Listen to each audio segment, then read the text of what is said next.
from BB's Handmade Dress. I'm just popping in to show you a few acquisitions that I've picked up. I have got a lot of fabric haul videos to upload, but at the moment, while I was editing them, I realised that I made a fatal YouTube error of filming them the wrong way round.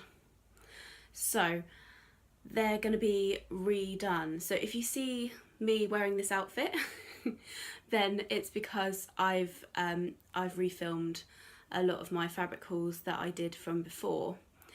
So this is the most recent one. So let me show you what I've had in the last few days. Okay, so the first one that is coming up, or the first couple, are things that I got from Guthrie and Ghani. I went to visit family up in Leicestershire last weekend, and so I decided to take a bit of a pilgrimage to Guthrie and Ghani, which is in Moseley, which is just south of Birmingham. So it was a little bit of extra drive to get there, but it was so worth it. I absolutely loved the shop. It's so beautiful, it's so bright. Lauren wasn't there. It was a lovely lady that served us. I can't remember her name and I'm really sorry. I don't think we caught it. I took my mum, and my mum is not a crafty person at all, but she was quite happy, sat in the window looking at all the samples of the patterns that had been made up. I'd made a decision what I wanted in there before I went in, which was probably a good plan, because actually there's so much in there you got a bit overwhelmed. And one of the things I wanted, actually, she didn't have, which was the kind of chinoiserie pale pink fabric. It's like, I think it's a lawn or a voile that Lauren made a Cali out of, a Closet Case Patterns Cali shirt that she's used in her Capture Wardrobe project. I was really after that one, but unfortunately it sold out by the time I got there. You know, such is with fabric.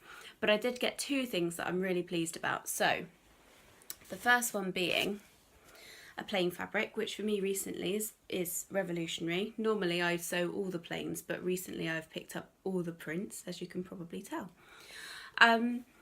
So this is the loop back modal jersey. It's beautiful. And I have a real thing about modal t-shirts. I tend to go towards places like Gap where they sell modal because I really love the feel of it, the drape of it. It lasts really well. I think it's a cellulose fibre, she says. It's similar to kind of bamboo in feel. It's slightly shiny feeling. It's gorgeous and really, really soft. So this is the pale pink version. I was going to buy the duck egg blue version as well, but putting it up against my skin, it just washed me out a little bit too much, which is a shame. And I wish, if Lauren's watching, please get more of these in, because I would buy every single colourway, I think, because it's really, really gorgeous. It is a loop back, which means it's slightly thicker. It's not as thick as my Atelier Brunette loop back jersey.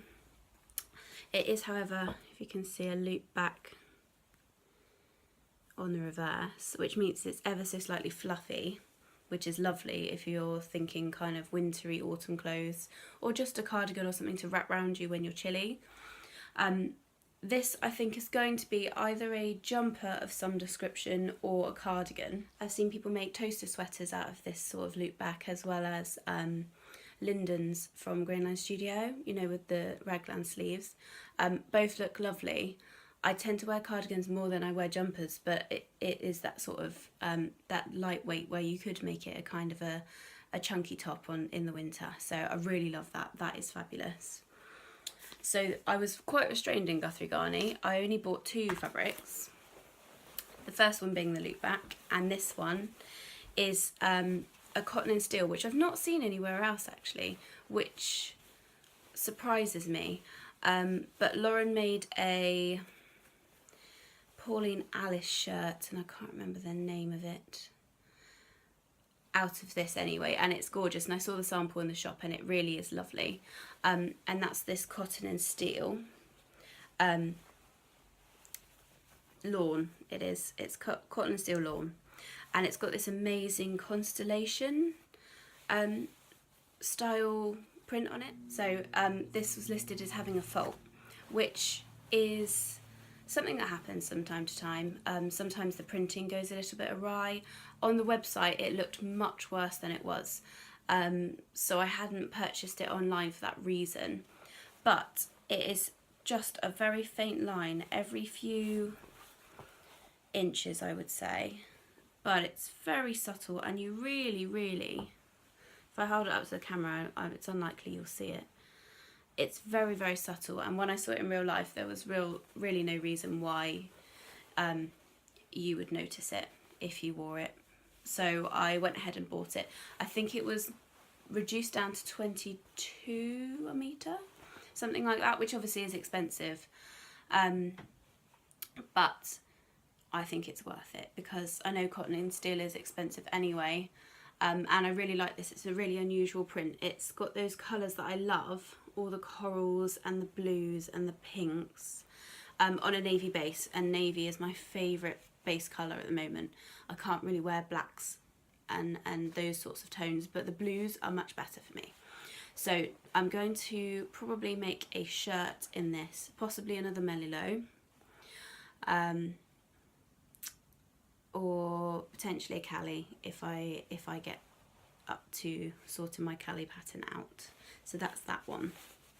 The modal, I'm not sure how much the modal was. I will put it up on the screen as I check it, but I know that she's got those in stock pretty regularly now because I was worried about losing those, but definitely one to go for. I also have a little bit of news in that I left my job that I've been at for 3 years, which I loved and it was great, but it was time to move on. And I've got a little bit of a gap in between starting something new and finishing where I was. And so I've been working at Fabric Godmother a couple of days a week just to help Josie and Tivian out, which has been so much fun.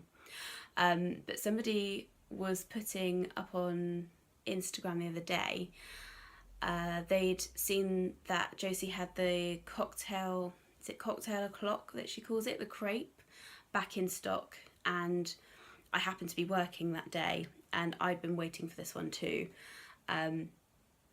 And luckily she said, do you want a couple of meters? And I said, yes please, before it all goes, because it really, seriously guys, was flying out of the shop really quickly. I think there is still some in stock, so today is are we the 1st of August today? There was still some in the shop. She had bought a few rolls of it because she knew it would be popular. But here it is. Ta-da! It's so beautiful. So it has tiny little cocktail glasses of varying sizes and shapes. So you've got some little champagne glasses, and you've got some little cherries, and all kinds of funky umbrellas. And it is gorgeous. The quality is fabulous with this crepe. I saw it the first time it came in, and I didn't buy any, and I regretted it. So as soon as I saw it's back in the shop, I nabbed 2 meters of that. But that is definitely going to be a shirt of dreams. Not sure which one at the moment. I seem to be going for the same sort of 3, which is Archer, Melilo, and Cali. But I don't know if this suits any of those. The Biscayne blouse from, can't remember who it's by.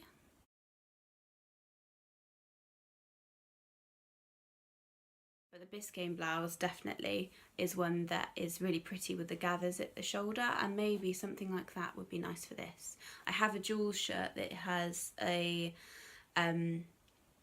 similar style of print, so it's still kind of scribbly, almost the same designer, I would have guessed. So it has the little scribbly drawings around it, but it's of little houses and people walking dogs and things like that in a shirt. It's quite a blousy shirt, but I've only got 2 meters here, so I don't know that I can do a super blousy one, and I've got one anyway. So yeah, that's what I'm going to do with that one. Okay guys, so that's it for today. That's a really quick whistle stop through my Guthrie and Ghani fabrics and an extra one from Fabric Godmother that I happened to snag up. So I will see you later on. I'm sure I will be filming a few more of the fabric hauls that I've messed up. So you might see some fabrics, hopefully not again. But I'll try and split them into sort of manageable pieces, because by the time I finished filming, I think I'd ended up with 50 minutes of footage, and that's just too long for a video. I know I love fabric, but 50 minutes is probably too long for me to be looking at a video on fabric, so I'm sure that's the same for you guys. So if you'd like to subscribe, you can click the button down below. You can follow me at BB Handmade Dress on Instagram, and my blog address is bbshandmadedress.blogspot.com, so you can always visit me there. Alright, have a great day. Bye!